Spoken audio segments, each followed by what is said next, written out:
Yes, are we live? We're gonna check it out.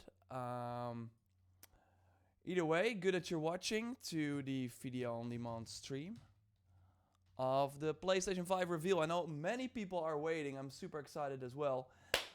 Yes, are we live? I'm checking everything at the same time. I think we are, right? Is everything working? Yeah. Good. Man, what a time. Hope everyone is safe. Hope everyone is in quarantine. I am excited. I really can't wait.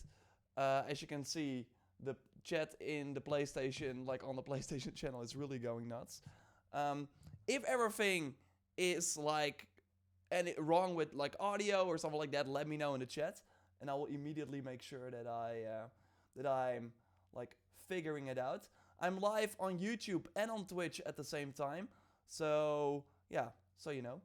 But I don't think that it will harm the stream. I think just more people will watch. So we're gonna have a good time.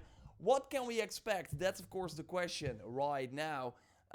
It's going to be spec focused, so we will finally know how much teraflops the PS5 will have. I know everyone is excited about that. But no, not everyone is excited about that. It will be less than the Xbox. Jason Schreier from Kotaku already confirmed that.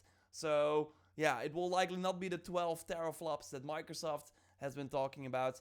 In the end, though, it will not matter. If they show Horizon 2, then I'm fine. If they show Horizon 2 during the stream, we all go nuts.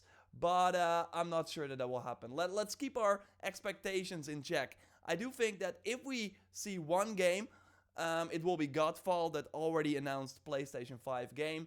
But, I mean, they were going to be there along every step of the PlayStation or the way with Sony. So it would be a cool game to showcase, right? It would suck if they are like, yeah, the game load way faster. Look at Spider-Man PS4.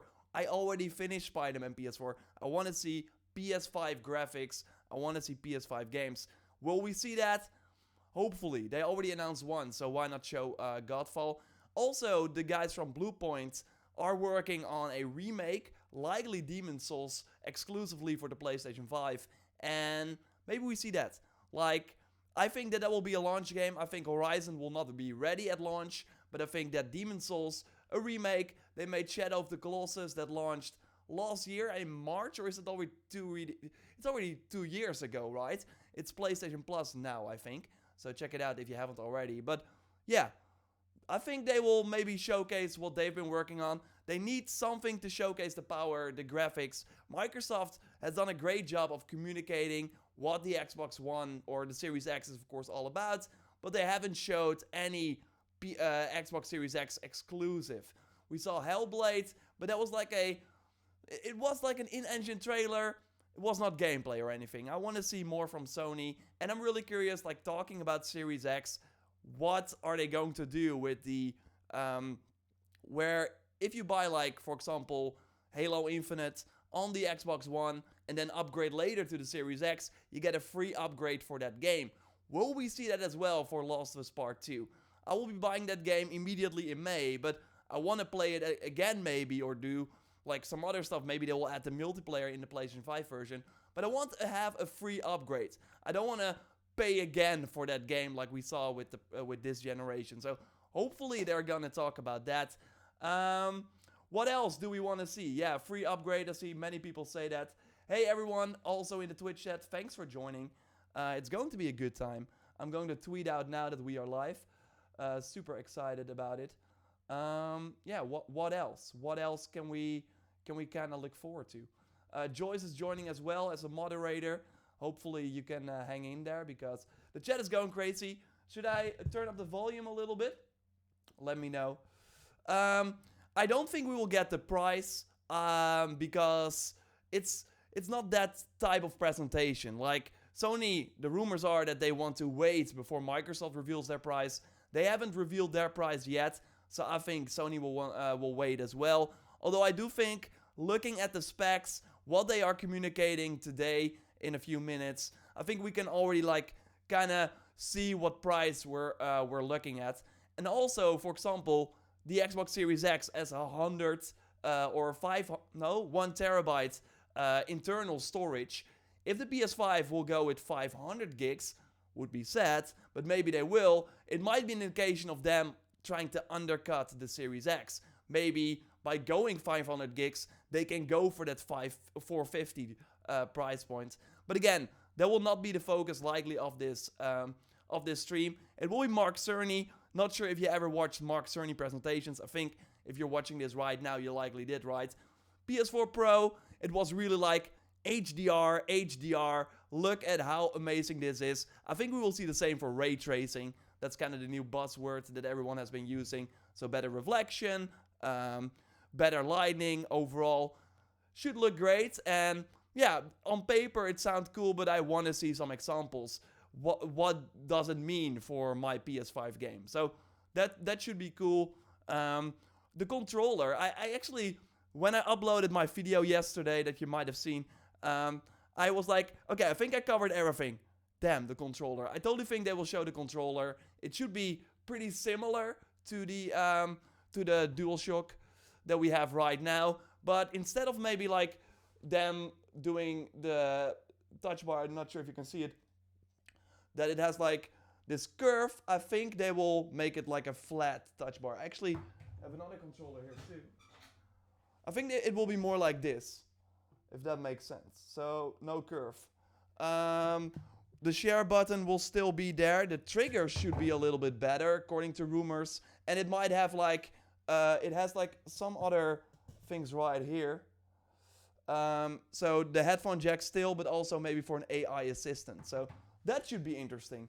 I see some people say Assassin's Creed. Let's not get our hopes up. I don't think we will see the new Assassin's Creed. That's really like a presentation focused on the PlayStation 5. We really know some things about it, but just not a lot. So they will just hopefully show the damn system as well. That was one of the weird things from the PS4 reveal event. They did not show the actual console. So hopefully they learned from that and hopefully they show it right now. There were already some like sort of leaks for a sort of demonstration of the PlayStation 5. So what I think will happen, of course, right now the world is crazy out there. So when hopefully things get better in the coming weeks, we also have like across the globe ways to already get our hands on the PlayStation 5. So at the mall, at your local mall, GameStop, events, and there were already like some sort of station was being set up somewhere in the world, and there we already saw a glimpse of the PlayStation 5 controller. It's going live in 60 seconds. Ghost of Tsushima, huge game. I would love to see it. Would be a cool like sort of cross promotion, of course. I don't think we will see it though. I think they want to kind of keep that like focused on the PS4. Because if they now show it during this PS5 presentation and then they show PS5 footage of the game, that will obviously look way better than everyone who's like looking up stuff on YouTube for Ghost of Tsushima will look at the trailer and like, hey, wait, the game I bought now in June looks way worse than what they showed during that PS5 presentation. So don't think we will see Ghost of Tsushima. Really, the games I think we will see, if we will see any games, would be weird, right? New console reveal, no games. Godfall, the Gearbox published game, the looter slasher. Oh, Sony! Woo! We're getting close. I will, of course, do full screen, and then everything should be fine. Come on, Sony is late. Let's go. It begins. Should I refresh?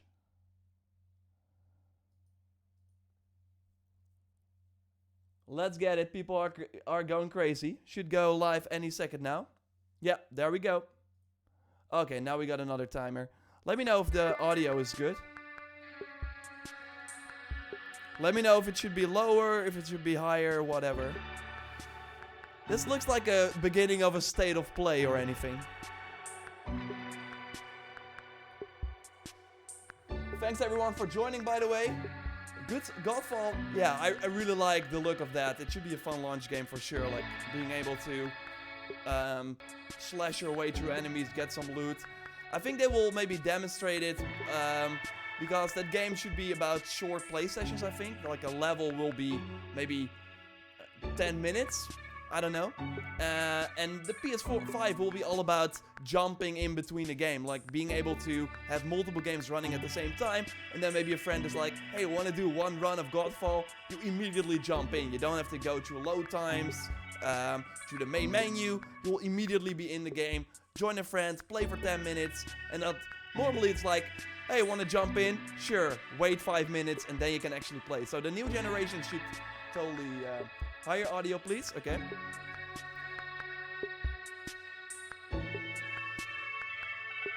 What do you think brings more hype, God of War or Horizon sequel? For me, it would be Horizon because God of War is still fresh on my mind, if that makes sense. I just want to see Horizon. Gorilla, we know you've been working on it for so long. Where is it? Thanks everyone for letting you higher volume. Only your voice. My voice should be higher? Or is it perfect now? We can...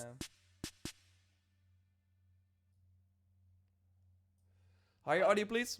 Unfortunately, we had to cancel the talk that we had planned for GDC. But we do have some super exciting news about PS5. Woo! And who better to bring that to you than the one and only Mark Cerny. Without further ado, over to you, Mark. Thank you, Jim. Yeah, there you have him. Woo! There will be lots of chances later on this year to look at the PlayStation 5 games. Today, I want to talk a bit about our goals for the PlayStation 5 hardware and how they influenced the development of the console. I think you all know I'm a big believer in console generations. Once every 5 or 6 or 7 years, a console arrives with substantially new capabilities. There's a lot of learning by the game developers, hopefully not too overwhelming, and soon there's games that could never have been created before. Now, it used to be that as a console designer, you'd somehow intuit what would be the best set of capabilities for the new console, and then build it in complete secrecy. For the PlayStation consoles, that period lasted through PlayStation 3, a powerful and groundbreaking console, but also one that caused quite a lot of heartache, as it was initially difficult to develop games for. So, starting with PlayStation 4, we've taken a different approach, roughly centered around 3 principles. The first of these is listening to the developers, which is to say that a lot of what we put into a console derives directly from the needs and aspirations of the game creators. We definitely do have some ideas of our own, but at the core of our philosophy for designing consoles is that game players are here for the fantastic games. Which is to say that game creators matter. Anything we can do to make life easier for the game creators or help them realize their dreams, we will do. So, about once every 2 years, I take a tour of the industry. I go to the various developers and publishers, sit down, and discuss how they're doing with the current consoles and what they'd like to see in future consoles. This requires weeks on the road, as reaching the bulk of the game creators involves talking to well over 100 people at something like 24 publishers and developers. And it is incredibly valuable. By the way, the feature most requested by the developers, that was an SSD, which we were very happy to put in the hardware, but a lot of problem solving was required. I'll be doing a deep dive on the SSD and surrounding systems later on in this talk. Deep dive. It's also key to make a generational leap while keeping the console sufficiently familiar to game developers. I think about this in terms of balancing evolution and revolution. Now, with PlayStation 1, 2, and 3, the target was a revolution each time with a brand new feature set. That was great in many ways, but time for the developers to get up and running got longer with each console. In the past, I've called this time to triangle. Here's what I had for those 3 consoles. To be clear, I'm not talking about time to make a game. Developers will be ambitious, and it may take them 6 years or so to realize their vision.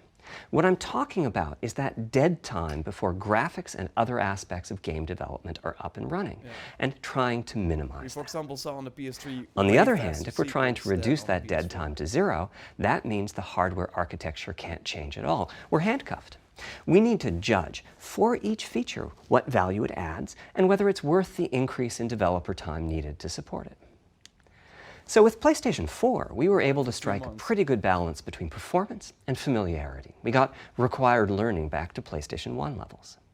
With Actually, what I PS5, said was wrong, the so- GPU was definitely the area we felt the most tension between adding new features and keeping How are a they going to familiar improve this? programming This model. will likely go up Ultimately, I to... think Ooh, we've ended up with something under a month of getting up to speed. That feels like we're striking Right. about the right balance. I'll go into a bit more detail later today about our philosophy with the GPU and the specific feature set that resulted from it. It's also very important for us, as the hardware team, to find new dreams, by which I mean something other than CPU performance, GPU Turn on my performance, mic? and the amount This of is RAM. like the highest I The can have it increase in for, graphics for the performance stream. over the past 2 decades has been astonishing, but there are other areas in which we can innovate voice. and provide significant value to the game creators, and through them, the players. Let- That's why the SSD was very Let me know much if on it's our list better of now. directions to explore, regardless of what came out of the conversations with game developers and publishers. The biggest feature in this category is the custom engine for Better? audio. That's today's final topic. Should be better the now? push for vastly improved audio, and in particular, 3D audio, Little isn't better. something that Yeah, came better out now. in Thanks, developer everyone. meetings. It's much more the case that we had a dream I of never what might expected be him to possible be 5 so years from low now, on- and then so worked I out a tried to number turn of me steps down. we could take Okay, to thanks. set us on that path. So here again are the 3 principles, the first being enabling the desires of developers to drive the hardware design. To So me, far the seems like they're SSD really really going is for the key same to the approach next as with the generation. PS4. It's a game changer. And it was the #1 ask from developers for PlayStation 5. As in, we know it's probably impossible, but can you put an SSD in it? That was a discussion we were also having internally. It was clear that the presence of a hard drive in every PlayStation 4 was having a positive I'm like impact. whispering a lot as of well, things because that would simply otherwise have you been can't hear him. impossible at Blu-ray disc speeds were now possible. At the same time, though, in 2015 and 2016, when we were having these conversations, developers were already banging up against the limits of the hard drive. And a lot of developer time was being spent designing around slow load speeds. I want to focus in on just one number here, which is how long it takes to load a gigabyte of data from a hard drive.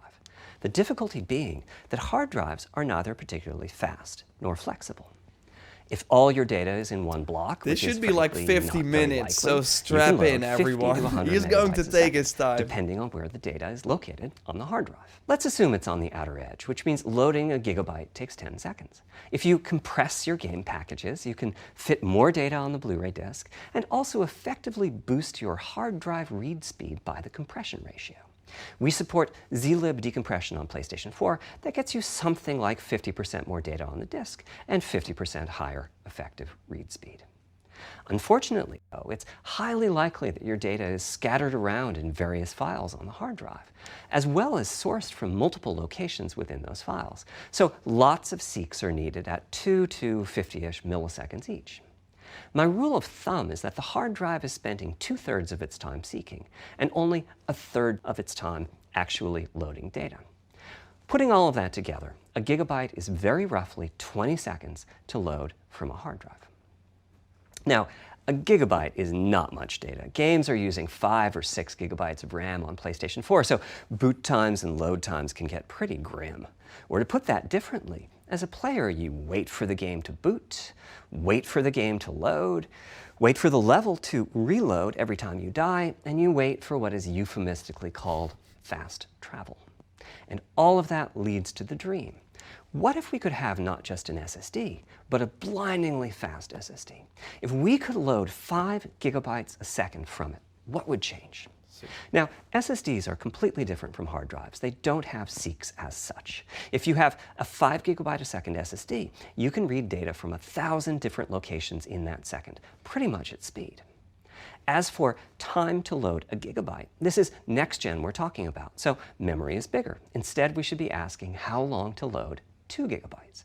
And the answer is about 1/4 of a second. I mean, that's amazing. We're talking 2 orders of magnitude, meaning very roughly 100 times faster. Which means at 5 gigabytes a second for the SSD, the potential is that the game boots in a second.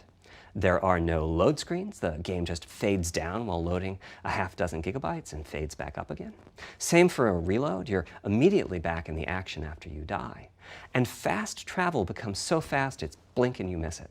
As game creators, we go from trying to distract the player from how long fast travel is taking, like those Spider-Man subway rides, to being so blindingly fast that we might even have to slow that transition down. Pretty cool, right?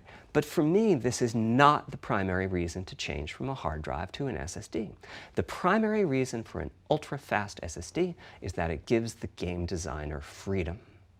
Or to put that differently, with a hard drive, the 20 seconds that it takes to load a gigabyte can sabotage the game that the developer is trying to create. I think almost all of us in the room have experienced this, maybe in different ways. Say we're making an adventure game and we have two rich environments where we each want enough textures and models to fill memory, which you can do as long as you have a long staircase or elevator ride or a windy corridor where you can ditch the old assets and then take 30 seconds or so to load the new assets.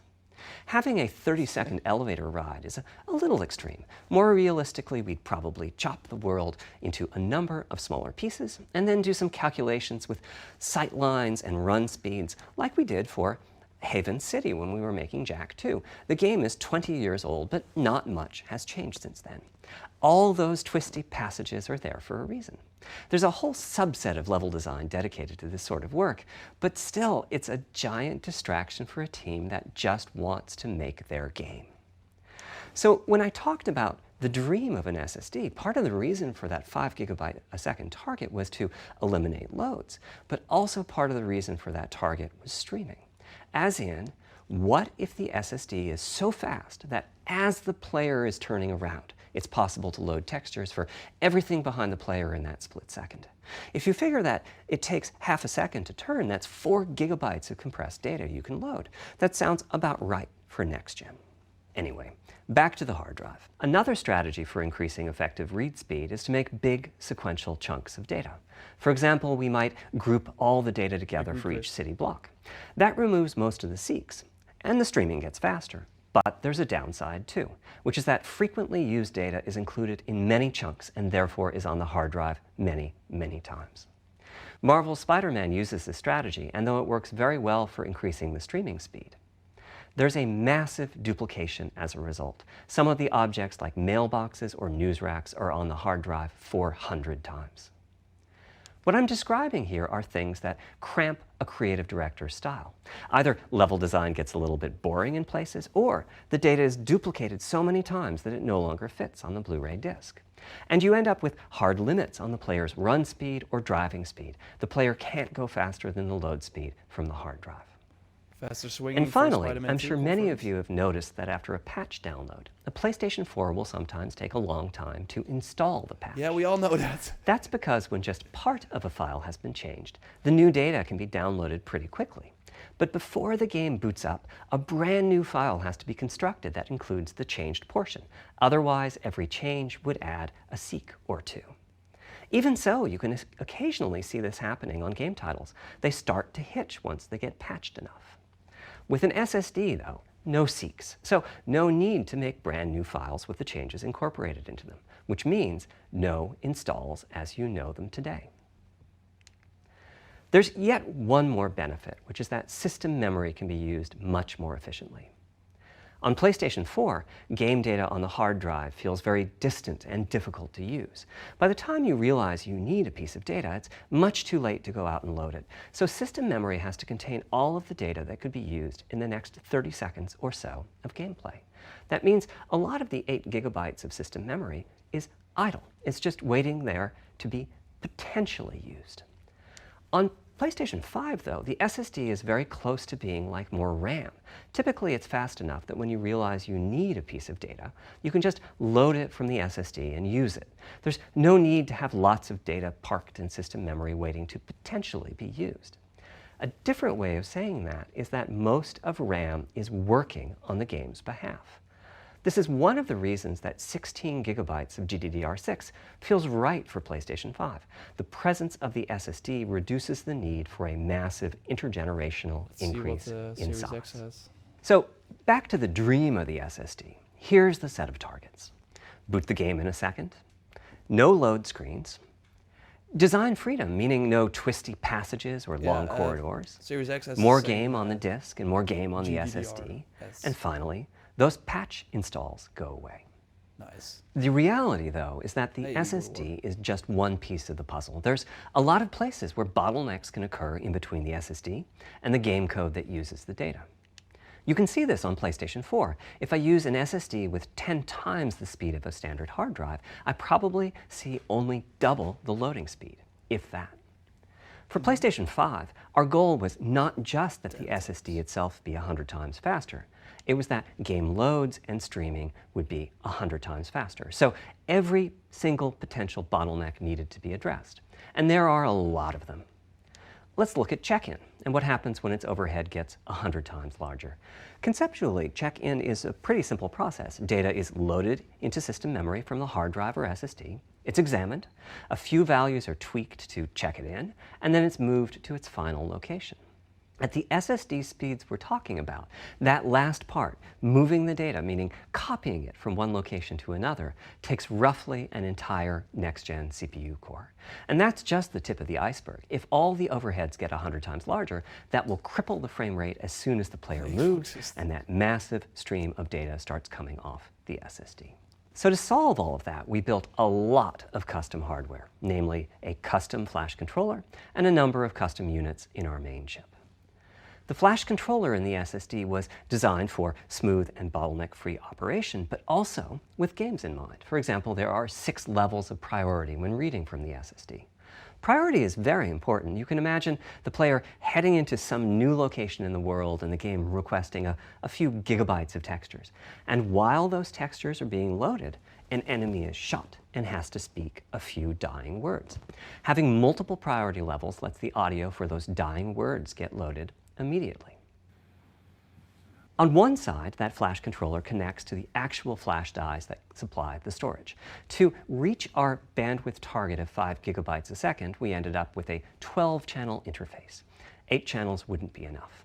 The resulting bandwidth we've achieved is actually 5.5 gigabytes a second. With a 12-channel interface, the most natural size that emerges for an SSD is 825 gigabytes. The key question for us was, is that enough? I mean, it's tempting to add more, but Flash certainly doesn't come cheap, and we have a responsibility to our gaming audience to be cost-effective with regards to what we put in the console. Yes, this was totally for Ultimately, GDC. we resolved this question by looking at the play patterns of a broad range of gamers. We examined the specific games that they were playing over the course of a weekend or a week or a month, and whether that set of games would fit properly on the SSD. We were able to establish that the friction caused by reinstalls or redownloads would be quite low, and so we locked in on that 825 gigabyte size, while also preparing multiple strategies so that those who want more storage can add it. I'll go through the details in a moment. Fine. Back to the flash controller. On the other side, it connects to our main custom chip via 4 lanes of Gen 4 PCIe. And inside the main custom chip is a pretty hefty unit dedicated to I/O. Before we talk about what that does, let's talk compression for a moment. PlayStation 4 used zlib as its compression format. We decided to use it again on PlayStation 5, but on my 2017 tour of developers, I learned about a new format called Kraken from Rad Game Tools. It's like zlib's smarter cousin. Simple, similar types of algorithms, but about 10% better compression, which is pretty big. That means 10% more game on the UHD Blu-ray disc or on the SSD. Kraken had only been out for a year, but it was already becoming a de facto industry standard. Half of the teams I talked to were either using it or getting ready to evaluate it. So we hustled and built a custom decompressor into the I/O unit, one capable of handling over 5 gigabytes of Kraken format input data a second. After decompression, that typically becomes 8 or 9 gigabytes, but the unit itself is capable of outputting as much as 22 gigabytes a second if the data happen to compress particularly well.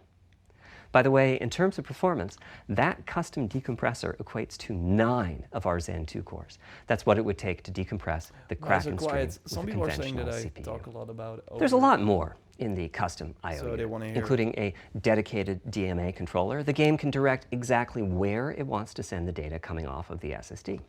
This equates to another Zen 2 core or two in terms of its copy performance. Its primary purpose is to remove check-in as a bottleneck. There's two dedicated I/O coprocessors and a large RAM pool. These aren't Zen 2 cores. They're there principally to direct the variety of custom hardware around them.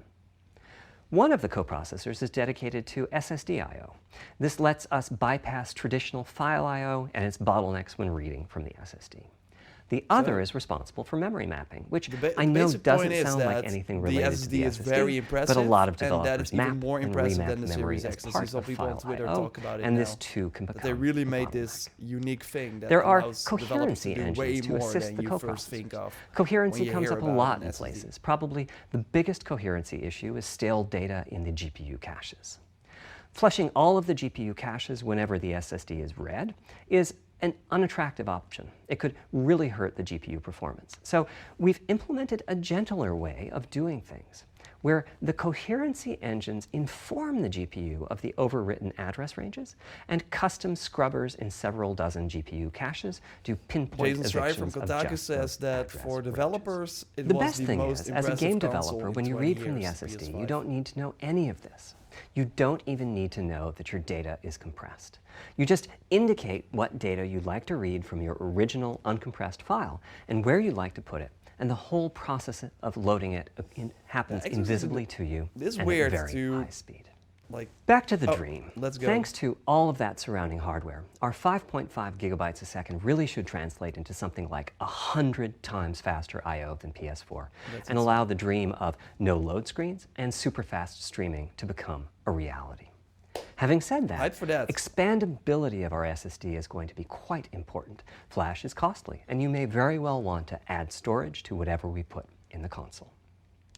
Now, the kind of storage you need depends on how you're going to use it. If you have an extensive PlayStation 4 library and you'd like to take advantage of backwards compatibility to play those games on PlayStation 5, then a large external hard drive is ideal. You can leave your games on the hard drive and play them directly from there, thus saving the pricier SSD storage for your PlayStation 5 titles, or you can copy your active PlayStation 4 titles to the SSD. If your purpose in adding more storage is to play PlayStation 5 titles, though, ideally you would add to your SSD storage. We will be supporting certain M2 SSDs. These are internal drives that you can get on the open market and install in a bay in the PlayStation 5. As for which ones we support and when, I'll get to that in a moment. They connect through the custom I/O unit just like our SSD does, so they can take full advantage of the decompression, I/O coprocessors, and all the other features I was talking about. Wow. Here's the catch, though. That commercial drive has to be at least as fast as ours. Games that rely on the speed of our SSD need to work flawlessly with any M2 drive. When I gave the Wired interview last year, I said that the PlayStation 5 SSD was faster than anything available on PC. At the time, commercial M2 drives used PCIe 3.0, and 4 lanes of that cap out at 3.5 gigabytes a second. In other words, no PCIe 3.0 drive can hit the required spec. But M2 drives with PCIe 4.0 are now out in the market. We're getting samples and seeing 4 or 5 gigabytes a second from them. By year's end, I expect there will be drives that saturate 4.0 and support 7 gigabytes a second. Having said that, we are comparing apples and oranges, though, because that commercial M2 drive will have its own architecture, its own flash controller, and so on. For example, the NVMe specification lays out a priority scheme for requests that the M2 drives can use. And that scheme is pretty nice, but it only has 2 true priority levels. Our drive supports 6. We can hook up a drive with only 2 priority levels, definitely, but our custom I/O unit has to arbitrate the extra priorities rather than the M2 drive's flash controller. And so the M2 drive needs a little extra speed to take care of issues arising from the different approach. That commercial drive also needs to physically fit inside of the bay we created in PlayStation 5 for M2 drives. Unlike internal hard drives, there's unfortunately no standard for the height of an M2 drive, and some M2 drives have giant heat sinks. In fact, some of them even have their own fans. Right now, we're getting M2 drive samples and benchmarking them in various ways. When games hit beta as they get ready for the PlayStation 5 launch at year-end, we'll also be doing some compatibility testing to make sure that the architecture of particular M2 drives isn't too foreign for the games to handle. Once we've done that compatibility testing, we should be able to start letting you know which drives will physically fit and which drive samples have benchmarked appropriately high in our testing. It would be great if that happened by launch, but it's likely to be a bit past it. So please hold off on getting that M2 drive until you hear from us. Okay, back to our principles. Balancing evolution and revolution is the second of them. This was definitely a recurring theme with the GPU. We need new GPU features and capabilities. If we only have more performance, it's not really a new generation of console. Of course, many of these capabilities result in more performance. That's part of why a PlayStation 5 teraflop is more powerful than a PlayStation 4 teraflop. But we aren't just looking for the performance. We also need the ability to do something with the GPU that could not have been done before. And we need higher performance per watt. Every time we double the performance of some GPU component, we don't want to find out we've doubled the power consumed and the heat produced. But at the same time, we have to make sure the GPU can run PS4 games, and we have to ensure that the architecture is easy for the developers to adopt. Now, backwards compatibility was handled masterfully by AMD. They treated it as a key need throughout the design process. As our solution to adding new features without blindsiding developers, we made sure that if there were new significant features, it would be optional to use them. The GPU supports ray tracing, but you don't have to use ray tracing to make your game. The GPU supports primitive shaders, but you can release your first game on PlayStation 5 without making any use of them. Before I get into the capabilities of the GPU, I'd like to make clear 2 points that can be quite confusing. First, we have a custom AMD GPU based on their RDNA 2 technology. What does that mean? Let me see. AMD is continuously improving and revising their tech. For RDNA 2, their goals were, roughly speaking, to reduce power consumption by re-architecting the GPU to put data close to where it's needed, to optimize the GPU for performance, and to add a new, more advanced feature set. But that feature set is malleable, which is to say that we have our own needs for PlayStation, and that can factor into what the AMD roadmap becomes. So collaboration is born. If we bring concepts to AMD that are felt to be widely useful, then they can be adopted into RDNA 2 and used broadly, including in PC GPUs. If the ideas are sufficiently specific to what we're trying to accomplish, like the GPU cache scrubbers I was talking about, then they end up being just for us. So far, Series X and PS5 seem to be very similar, only available PS5 as has a a way better PC SSD card at from roughly the what same we time understand. as we release our console. That means our collaboration with AMD succeeded in producing technology useful in both worlds. It doesn't mean that we as Sony simply incorporated the PC part into our console. This continuous improvement in AMD technology means it's dangerous to rely on teraflops as an absolute indicator of performance, and CU count should be avoided as well. In the case of CPUs, we all understand this. The PlayStation 4 and PlayStation 5 each have 8 CPUs, but we never think that meant the capabilities and performance are equal. It's the same for CU. Xbox has more For one thing, teraflops, they've been but that getting doesn't mean much it's more larger powerful. over time. Adding new features means adding lots of transistors. In fact, the transistor count for a PlayStation 5 CU is 62% larger than the transistor count for a PlayStation 4 CU. Second, the PlayStation 5 GPU is backwards compatible with PlayStation 4. What does that mean? One way you can achieve backwards compatibility is to put the previous console's chipset in the new console, like we did with some PlayStation 3s, but that's of course extremely expensive. A better way is to incorporate any differences in the previous console's logic into the new console's custom chips, meaning that even as the technology evolves, the logic and feature set that PlayStation 4 and PlayStation 4 Pro titles rely on is still available in backwards compatibility modes. One advantage of this strategy is that once backwards compatibility is in the console, it's in. It's not as if a cost down will remove backwards compatibility like it did on PlayStation 3. Achieving this unification of functionality took years of efforts by AMD, as any roadmap advancement creates a potential divergence in logic. I thought they were going to announce Running PS3, PS4 and PS4 titles at boosted frequencies has also added complexity. The boost is truly massive this time around, and some game code just can't handle it. Testing has to be done on a title-by-title basis. Results are excellent, though. We recently took a look at the top 100 PlayStation 4 titles as ranked by playtime, and we're expecting almost all of them to be playable at launch on PlayStation 5. Ooh, not all games are available. With regards to new features, as I said, our strategy was to try to break new ground, but at the same time not to require use of the new GPU capabilities. Hey, abort. For more than a decade, GPUs have imposed a restriction on game engines. Software handles vertex processing, but for the most part, dedicated hardware is responsible for the triangles and other geometry that the vertices form. I would not expect that means any it's not possible to do even basic optimizations, such as aborting processing of a vertex if all geometry that uses it is off-screen. I don't think he PlayStation has 5 like the box in has his a new pocket or unit called the something. Geometry I would not Engine, expect which him brings to see it handling of separately. triangles and other primitives under full programmatic control. As a game developer, you're free to ignore its existence and use the PlayStation 5 GPU as if it were no more capable than the PS4 GPU, or We'll, you by can the way, use this talk new about everything intelligence that I in think various was ways. important after the stream. Simple usage could be performance optimization, such as removing back-faced or off-screen vertices and triangles. More complex usage involves something called primitive shaders, which allow the game to synthesize geometry on the fly as it's being rendered. It's a brand new capability.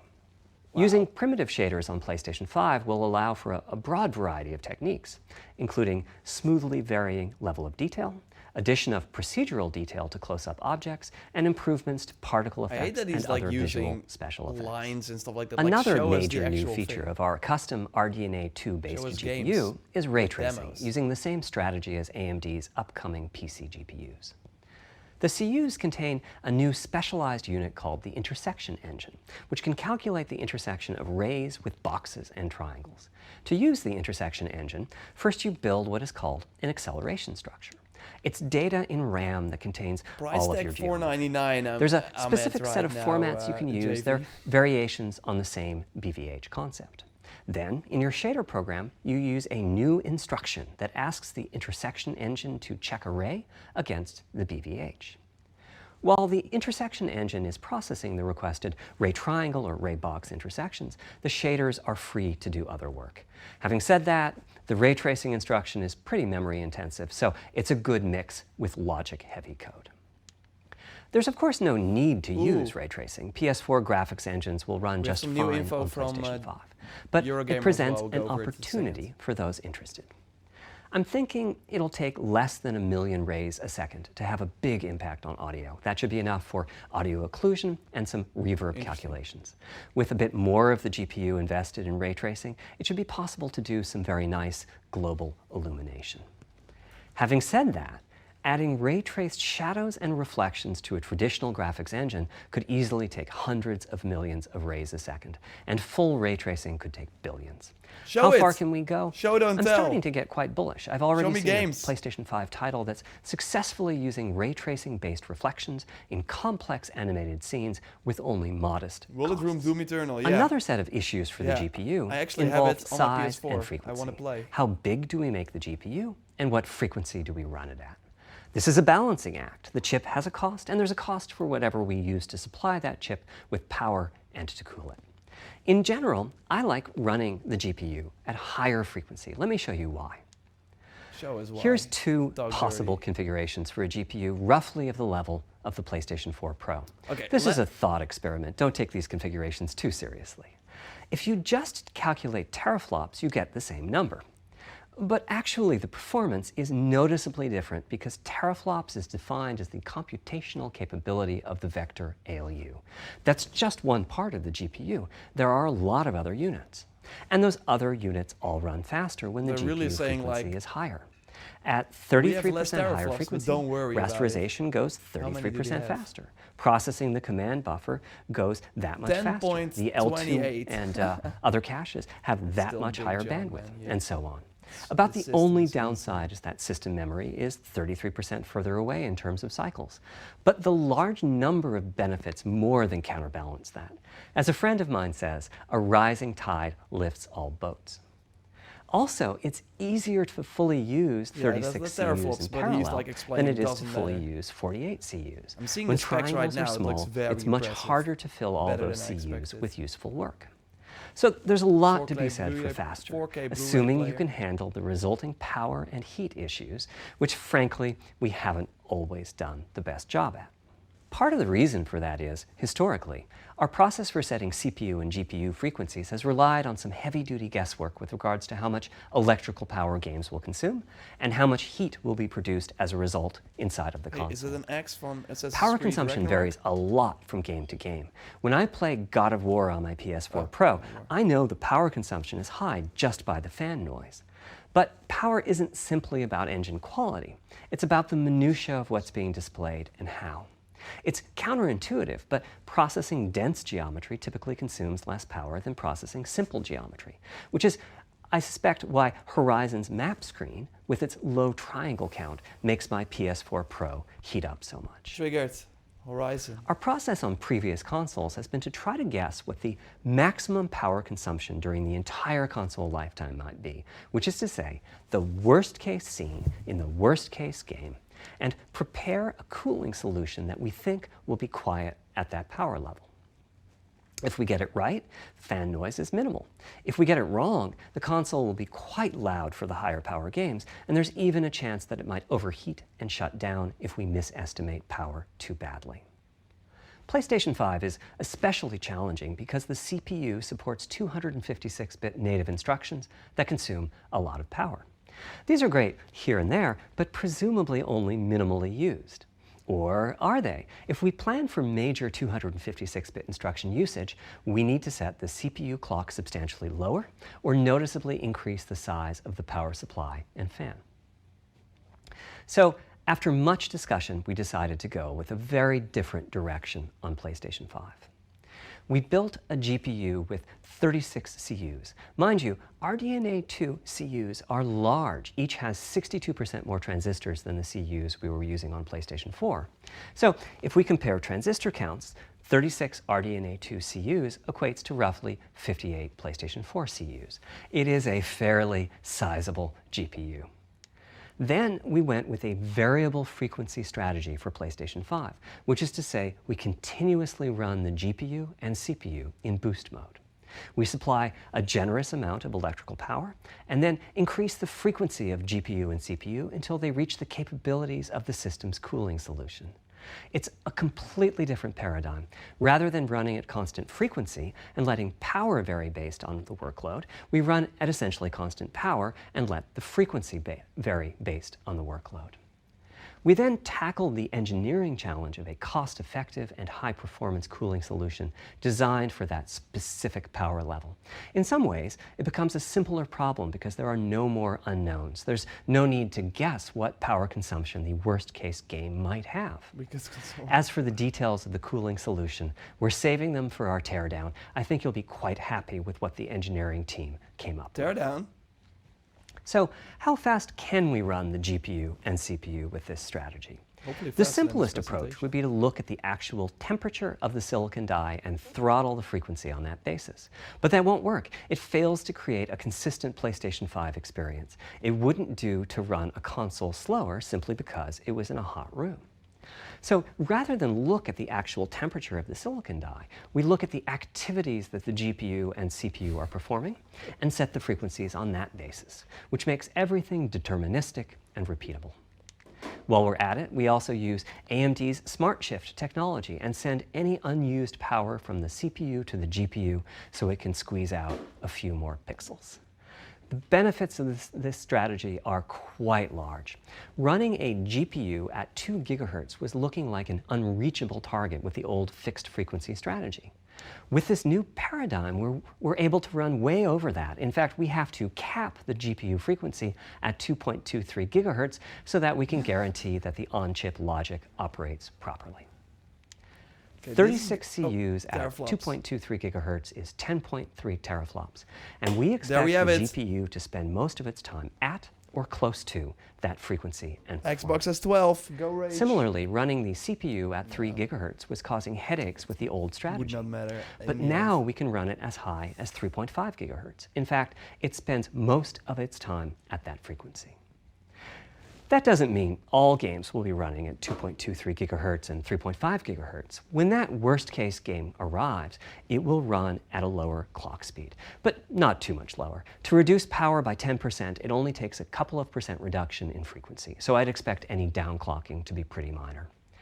All things considered, the change to a variable frequency approach will show significant gains for PlayStation gamers. The final of our three principles was finding about dreams. finding new dreams. It's important dreams. for us on the hardware team to find new ways to expand or deepen gaming, and that's what led us to a focus on 3D audio. As players, we experience the game through the visuals, through audio, and through the feedback we receive from the controller, such as rumble or haptics. Personally, I feel a game is just dead without audio. Visuals are, of course, important, but the impact of audio is huge as well. 3D At the same time, the audio team on a game project has to do a lot with a little. For example, on PlayStation 4, there's fierce competition for the Jaguar CPU cores. Audio typically ends up getting just a fraction of a core. That's not much of a computational resource, particularly when you consider that the visuals run at 30 or 60 frames a second, but audio processing needs to happen at almost 200 times a second. So it's been tough going making forward progress on audio with PlayStation 4, particularly when PlayStation 3 was such a beast when it came to audio. The SPUs in Cell were almost a perfect device for audio rendering. Simple pipelined algorithms could really take advantage of asynchronous DMA and frequently reached 100% utilization of the floating point unit. There's unfortunately nothing comparable on PlayStation 4. Probably the most dramatic progress in the PlayStation 4 generation has been with virtual reality. The PSVR hardware has its own audio unit. It supports about 50 pretty decent 3D sound sources. And this provided a hint as to where we could go with audio, as well as some valuable experience. Not to oversimplify, but here were our goals for audio on PlayStation 5. The first goal was great audio for everyone, not just VR users or soundbar owners or headphone users. That meant audio had to be part of the console. It couldn't be a peripheral. The second goal was to support hundreds of sound sources. We didn't want developers to have to pick and choose what sounds would get 3D effects and which wouldn't. We wanted every sound in the game to have dimensionality. And finally, we wanted to really take on the challenges of presence and locality. Now, when we say presence, we mean the feeling that you're actually there. You've entered the matrix. It's not, of course, something we thought we could perfectly achieve, but the idea was that if we stopped using just a rain sound and instead used lots of 3D audio sources for raindrops hitting the ground at all sorts of locations around you, then at some point your brain would take a leap and you'd begin to have this feeling of real presence inside the virtual world of the game. This has the capacity to affect your appreciation of the game, just like music in a game does. The concept of locality is simpler. It's just your sense of where the audio is coming from, to the right of you, behind you, above you. This can immerse you further in the game, and it can also directly enhance the gameplay. To use Dead Space as an example, I know, old school. You're fighting enemies in fairly dark, spooky locations. The PS5 Back in the game, day, if you played the game using the TV speakers, you could tell that there was one last enemy growling and hunting you down, but it was difficult to tell quite where that enemy was. With headphones, you could tell that the enemy was somewhere on the right, which let you deduce, if you couldn't see it, that it must be somewhere behind and to your right. But with 3D audio with good locality, the idea is you know the enemy is precisely there, and you turn and you take it out. Yeah, it's cool. It's so, cool for sure. How do we know where a sound is coming from in the first place? Well, all those bumps and folds in the ear have a meaning, evolutionarily speaking. Based on what direction the sound is coming from, sound waves bounce around inside the ear, there's some constructive and destructive interference, and the result is a change in volume. The phase of the sound also shifts, depending on what path the sound wave took to reach the ear canal. These volume changes and phase shifts are different for each direction and also vary depending on the frequency of the sound. Head size and head shape also impact the sound in a similar fashion. The way that the sound changes, based on direction and frequency, can be encoded in a table called the Head-Related Transfer Function, or HRTF. Here's part of one. The vertical axis is the frequency. The horizontal axis is the direction, front, back, left, right, and the color gives the degree of attenuation of the sound at that frequency. The HRTF is as unique to an individual as a fingerprint is. In fact, you're looking at mine right now. Oh. Here's how we measure an HRTF. We've taken hundreds of people through this process. We put a microphone in the subject's left and right ear canal, and then sit the subject down in the middle of an array of 22 speakers. We then play an audio sweep from each speaker as we rotate the subject. In the course of 10 or 20 minutes, we're able to sample the HRTF at over 1,000 locations. Using an HRTF when rendering audio creates unparalleled quality, but it's computationally expensive. The simplest way to use an HRTF is to process a sound source to make it appear as if it's coming from one of those 1,000 locations we sample.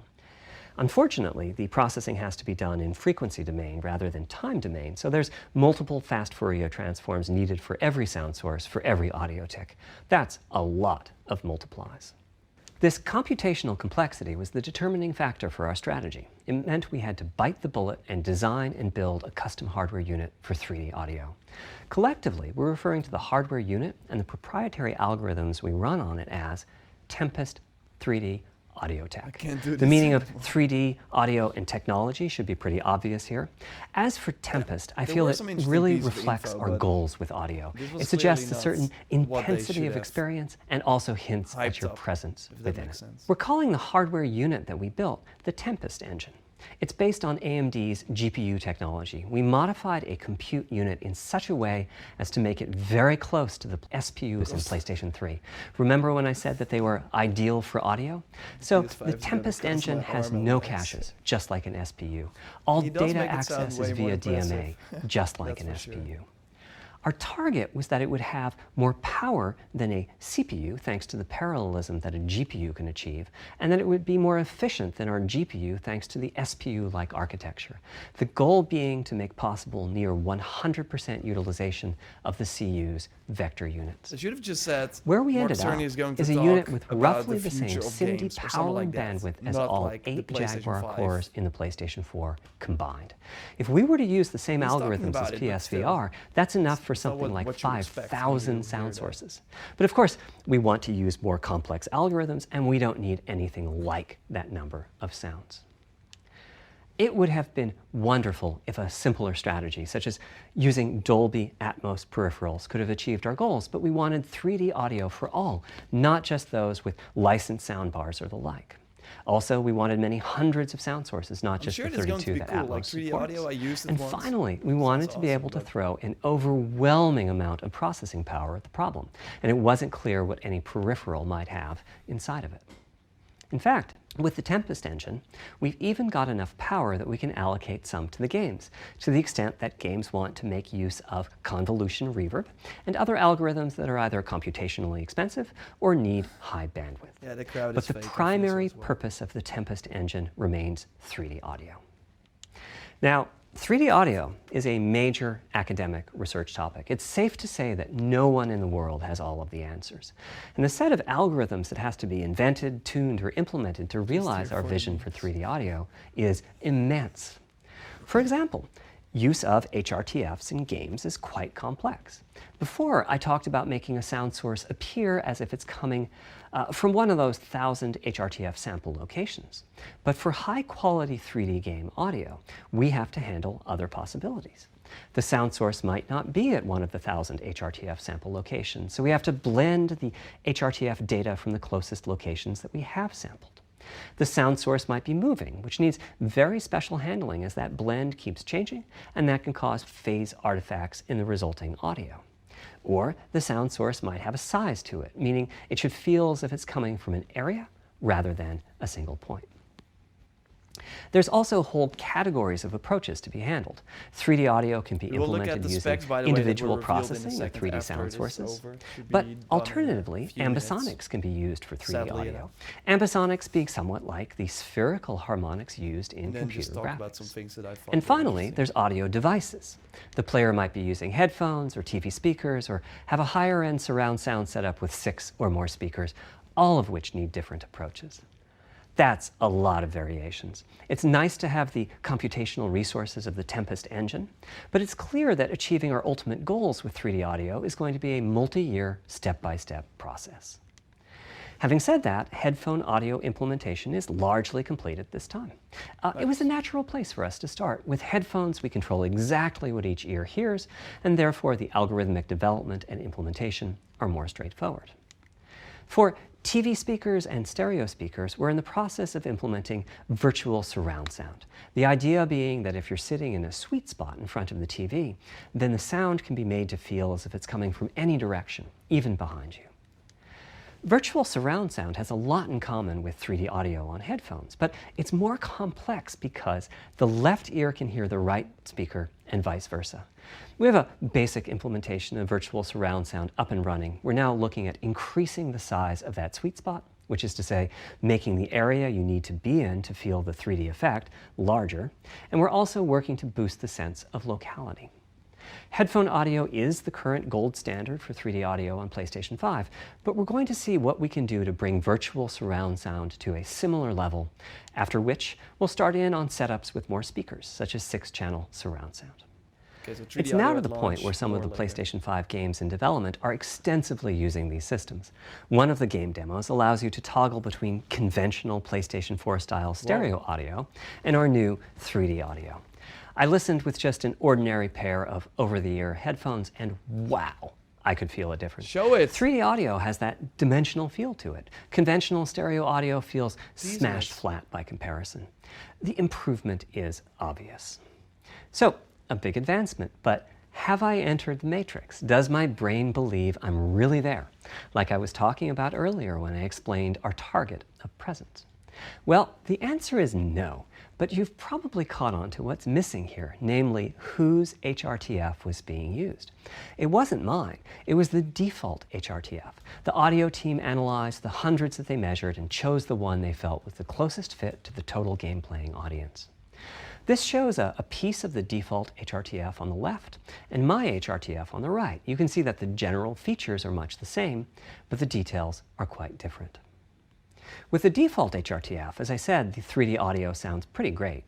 When I use my HRTF, though, the audio reaches a higher level of realism, which is to say that when using headphones and my HRTF, I occasionally get fooled and even think a sound is coming from the real world when it's actually coming from the game.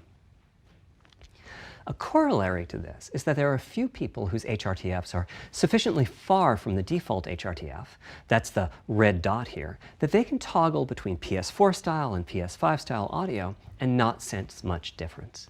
I've had a few people describe the PlayStation 5's 3D audio as sounding like a bit better stereo audio. Presumably they're the ones at the very edges of this diagram. Which means what HRTF you're using is key. I'd like everyone to be able to experience what I'm experiencing, but obviously it's not possible to measure the HRTF of every PlayStation user. That means HRTF selection and synthesis are going to be big topics going forward as the Tempest technology matures. At PlayStation 5 launch, we'll be offering a choice of 5 HRTFs. There's a simple test where you pick the one that gives you the best locality. That's just the first step, though. This is an open-ended research topic. Maybe you'll be sending us a photo of your ear, and we'll choose a neural network to pick the closest HRTF in our library. Maybe you'll be sending us a video of your ears and your head, and we'll make a 3D model of them and synthesize the HRTF. Maybe you'll play an audio game to tune your HRTF. We'll be subtly changing it as you play and home in on the HRTF that gives you the highest score, meaning that it matches you the best. This is a journey we'll all be taking together over the next few years. Christian. Ultimately, we're committing to enabling everyone to experience that next level of realism. Hopefully, I've been able to illustrate a bit about our design and decision-making process today, and why PlayStation 5 has the feature set that it does. Now comes the fun part. We get to see how the development community takes advantage of that feature set. Yes. I'm hoping for the completely unexpected. Will it come from audio, ray tracing, the capabilities of the SSD, or something else? I guess we'll find out soon enough. Dude. Thank you for your time today. I really thought he was going to say, and now it comes the fun part, and that was the end of the freaking. Oh man, I love you, Cerny. You're a very smart man, but to have this as, people were not liking it. What a waste of time. I want to quickly talk about some things before we wrap it up. Because there were actually some interesting things that were going live around this time. So what I'm going to do is this, and then I'm going to talk about the specs a little bit. And I actually got the Xbox Series X specs here as well. And then you will see that both systems are actually pretty... they are both pretty much alike. So what is interesting for one is, for example, the internal storage. So the PlayStation 5 will have almost 1 terabyte of internal storage. So I was hoping that it would go for the 1 terabyte. I thought maybe they would go for 500 gigs to undercut Series X, but they seem to go for 825, likely because of the SSD and because of it being like its own thing. So that is interesting, where the PS4 of course launched with 500. We got some teraflops. Like, check the difference in power, like only in terms of number for this. That's already really, really huge. And yeah, we got finally the 4K Blu-ray drive. Like, even the PS4 Pro doesn't have that. I think, by the way, in terms of teraflops, PS4 Pro had like 4. So it's still like a major jump, but during this way too long presentation for us, like for developers, this was very interesting. This was exciting stuff. But for us, it was like, get to the point. Like, they should not have like communicated this on their official PlayStation account as being the PlayStation 5 sort of reveal, because it wasn't really what you expect from a reveal. I thought the controller was going to be a shoe. We would totally see the controller. Well, no way. So what is also interesting is, again, 4K Blu-ray drive. So that is nice. But also the expandable storage. So we, of course, with the PS4 can replace the hard drive and I think put an SSD even in it. But you can also use external hard drives. What they talked about with the PlayStation 5 is that it has this internal SSD with the 825 gigs, but you can extend it post the launch of the console. But they will have a list of all the sort of hard drives that you can buy that you can then pick. So they will not do the PlayStation Vita approach or the memory card approach, where they have their own dedicated thing that they will sell. Maybe they will do it down the line, but they did not talk about that. They really said it's an open market thing. You can, so we will totally have, like on Amazon at one point, sales for these types of SSDs that we can also put in the PlayStation 5. But there will be like a list of things that can work on the PlayStation 5.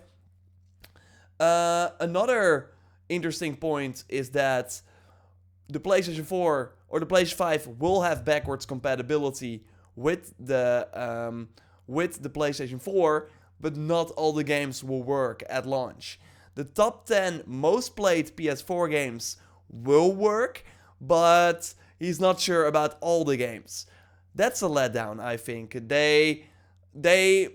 Why? Like that's the same thing as like changing your name, but the games can break or something. That I don't really like that part. So curious what those. I mean, the top 10 played games. I can name you them all right now: GTA 5, Fortnite, Call of Duty, Apex Legends. So all those games work. Well, fine. But what about, I want to put every game in my PlayStation 5 day one and have it work. But from my understanding, that doesn't seem to be possible. So that's kind of a letdown. They also talked about having, so when you play a PS4 game on the PlayStation 5, you can go back to the PS4 mode. So for some reason, yes, so you can switch between modes. Like you have Legacy mode for PS4, you also have a PS4 Pro Legacy mode, and then the native mode is PS5. What they also talked about is that, so this is the internal storage. We have 825 gigs. Again, if games are going to be 100 gigs this generation, like we saw with Red Dead Redemption 2, or even Call of Duty is that at this point. I think Warzone was even that much gigs. You can put it on an HDD, like you can put it on an external drive, but then you will just not have all the benefits of the PlayStation 5. So you get like a choice where you want to like put your game, but obviously everyone is going to choose the internal storage. But that does mean, like, right now I have more than 2 terabytes worth of stuff on my PS4. I will not be able to go day one put that all on the PS5. Unless, like, the file sizes are going down, but we really don't know. Oh, top 100. Sorry. Top 100. Okay, that's better. Better. Thanks, everyone. Top... Okay, that's better. I misread. I misheard. He was talking with a very low volume. That's better. Still, though, I want every game, right? I think, yeah, Xbox, the first generation, 360, of course, a list of games, and then Xbox One, all Xbox One games, and then Series X. And Jason on Twitter, and we can go to that right now. Let me see where that was. Let me see.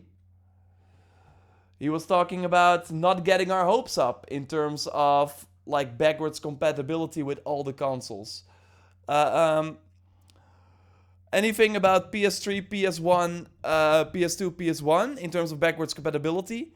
Well, I would not look where those rumors came from. So there were rumors saying PlayStation is backwards compatible with all the devices. Oh yeah, don't get your hopes up. Likely not going to happen. So instead of having PS4 backwards compatibility with the top 100, or like with every game, we have a top 100 most played. And on top of that, likely no PS3, PS2, PS1. Maybe through PlayStation Plus, or PlayStation Now, but we will have to wait and see. Why was this a reveal? Good question. I'm not. Yeah, the story is that GDC was supposed to happen, of course, this week, the Game Developers Conference, where they talked about, where they always go in depth on all these specs. My theory is that they likely had a PS5 reveal planned before this presentation, but because of everything that is going on and maybe some internal things going on at Sony, they maybe delayed that PS5 presentation, but they still wanted to do this GDC presentation in the week of GDC. Microsoft, for example, will talk about their cloud gaming service, I think, in a few hours. So they wanted to get ahead of that as well. And Microsoft, of course, on Monday already did this big blowout. But their blowout was way better. It was not Phil Spencer or whatever architect they have talk in the microphone for 50 minutes. It was just, here you have a ton of awesome things. We can look at that I think I showed you that as well.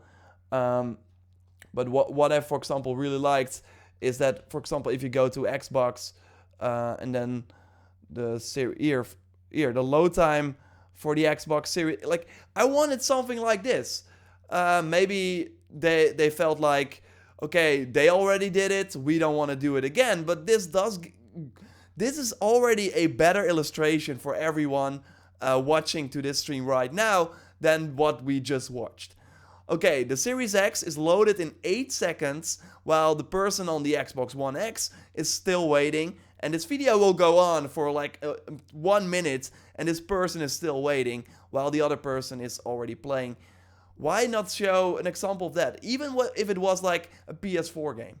I'm fine with that. Just do something like that. Am I going to make a video? I think just kind of rounding out the news. Am I missing anything? Are there any questions?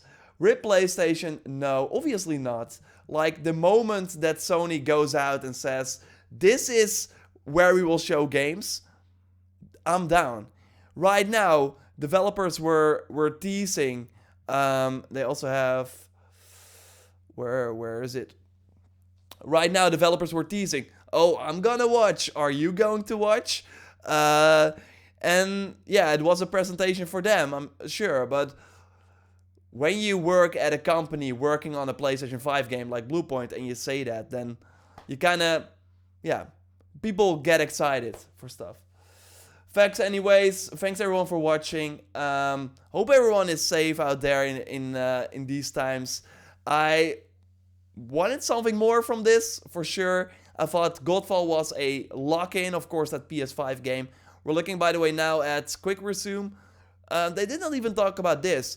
What the Series X has is like you can run 5 games in the background and switch between them really rapidly. I wanted a demo like this. Even if it was the same, I'm fine with that. I just want to know if the PS5 can do this too.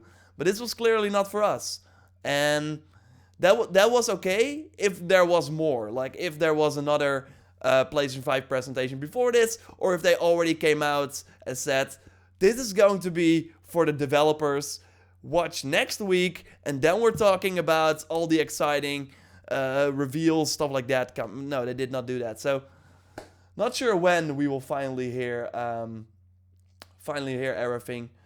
But yeah, hope you still have a great rest of your day, I guess. I'm gonna play Doom. I'm really excited for Doom Eternal. I got it on my PS4 Pro. I do, when going back to the PS4 now and him hearing like bash the PS4, it's so slow, you hear it, the fan is incredibly loud. I'm now looking at my PS4 Pro and I'm like, damn you, I want the new thing. But yeah, I thought the controller was a shoo-in, but no. I think the controller is also not that exciting. I think it will just be the same controller. Is there anything else to talk about? I think we covered it all. Hope everyone...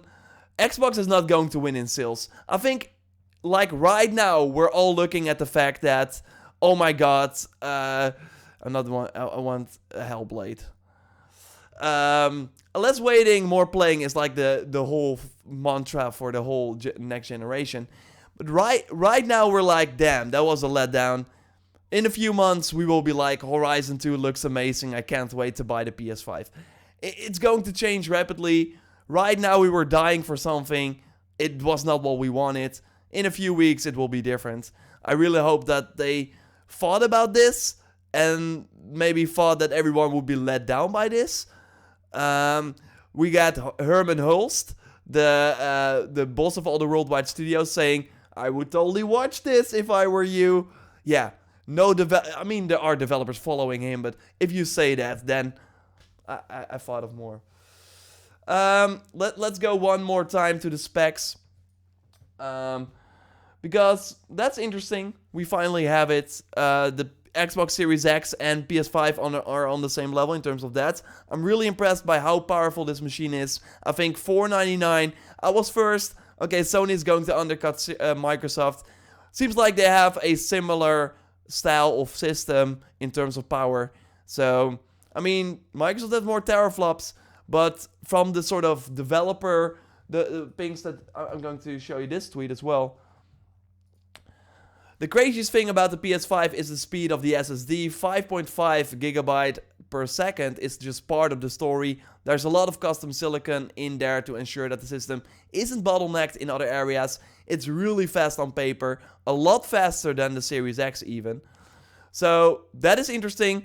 Beyond that, I was surprised that it allows for off-shelf, but there are no drives available today that are fast enough for the PS5, so don't buy. So he's talking about if you don't think that the 825 gigs is enough when the PS5 releases, don't buy any other SSD right now, because nothing is as fast as what Sony built for the PS5. Man, and yeah, those drives are going to be insanely expensive. That's gonna be a problem. Like, you really, when going into next generation, you really have to pick the games that you like the most, that you want to be enhanced.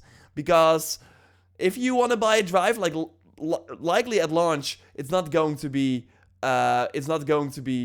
like, it will be very expensive. But if they then, or we will not even know about the drives, and then when they do come out, they will be very expensive. Like, maybe even as expensive as I'm not sure, like $200, something like that. But yeah, it should be interesting. So pick the games that you want to be enhanced on the PS5. 800 gigs. Hopefully the gig size will be lower. How do I win the Avengers game giveaway? There's like go to the video. I think I have a link there. Thanks everyone for watching. Hope despite the presentation, we still had a fun time. I'm gonna answer that message that you see there that is annoying me. And likely make a video just discussing the things that we learned. Although I will just do more research, see if other people got some interesting insights, and talk to you about that. Beyond that, have a great rest of your week. Stay safe out there with everything that is going on. Of course, it's really different in every area, but every area seems to be hit by what is going on. And yeah, hope you had a great time. Thanks everyone watching on YouTube and Twitch. If you are watching on YouTube, check me out on Twitch as well and follow there. We will be streaming like weekly, every day, like almost like or 2 times a week, sometimes more. That's kind of the things. On YouTube, I only stream for like events like this, when there's like really something special going on. For now though, thanks for watching, and yeah, goodbye.